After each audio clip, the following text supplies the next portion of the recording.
Испаниянын түштүк-чыгышындагы аскердик базада реактивдүү тик учак кырсыкка учурап, кеминде 10 адам мерт кетти. Дагы 13 адам жаракат алды. Коргоо министрлигинин маалыматы боюнча, Грециянын аскер күчтөрүнө таандык 2 кишилик F-16 үлгүсүндөгү реактивдүү учак машыгуу учурунда башка учак менен кагышкан. Маалымат каражаттары учактардын бири туура эмес маневр жасаганын жазып чыгышты.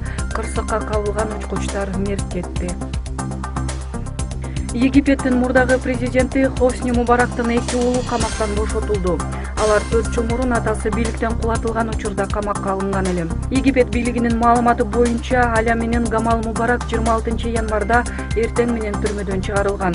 Өткөн аптада сот алардын ишин кайрадан карап чыгуу жана тергөө бүткөнчө камактан чыгаруу чечимин кабыл алган. Алардын бошотулушу Хосни Мубарак бийликтен кулатылган элдик толкундоолордун 4 жылдыгына дал келди.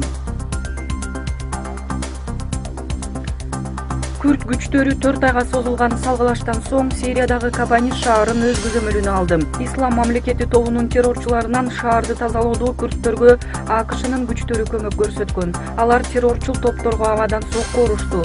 Түркия менен чек арадагы Кабани шаарын террорчулар өткөн жайда басып алган эле. Алар күрдтөр жашаган шаарды курчап алып, тегерегиндеги күрд айылдарына тынымсыз соккуларды уруп турган. Мындан соң калаага Түркия аркылуу күрдтөрдүн пешмарга күчтөрү киргизилген. Баш кеңсеси Лондондо жайгашкан Сирия укук коргоочуларынын обсерваториясы шаар учурда толугу менен террорчулардан бошотулганын кабарлады.